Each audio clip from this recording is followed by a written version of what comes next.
Last night, Senate Republicans passed President Trump's $9 billion rescissions package. This will help restore fiscal sanity in our country by rescinding billions in wasteful foreign aid and finally ending taxpayer funding for PBS and NPR, two media organizations that have ridiculously used federal dollars to push a partisan left-wing agenda for many years. The House should pass this rescissions package immediately and send it to the president's desk for signature.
To respond to the CEO of NPR. She's claiming that the cuts to their network will, quote, be a real risk to public safety of the country. Congresswoman Murkowski has argued that public broadcasting stations save lives.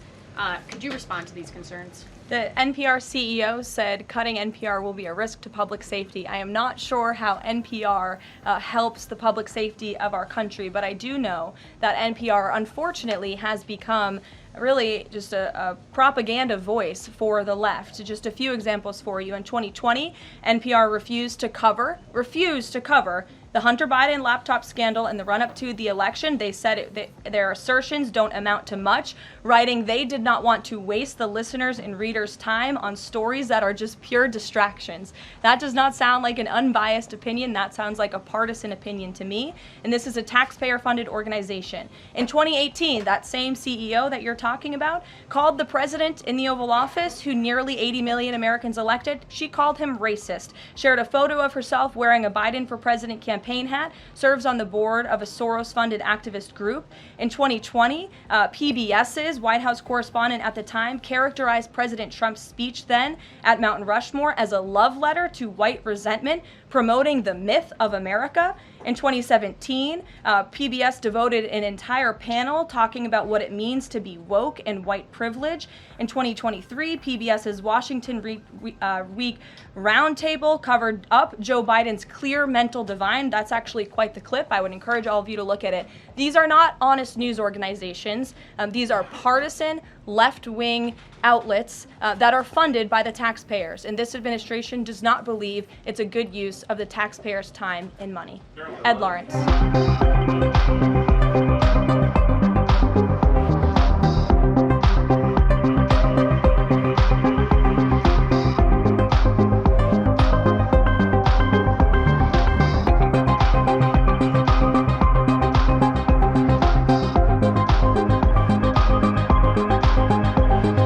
Joining me now is filmmaker and commentator Ami Horowitz. Before we get started, I just wanted to get your take on those comments made by NPR CEO Catherine Maher at the end of our last segment. Is she disingenuous, not paying attention, or unaware of what bias is?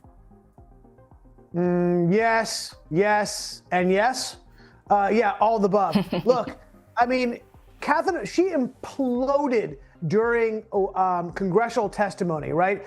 They rolled out all of her past comments, including the ones you mentioned before, but also things like Trump is a deranged racist, right? She said that using the term boys and girls is inappropriate. She said called for reparations and said that this country's built on white supremacy, on the black of blacks.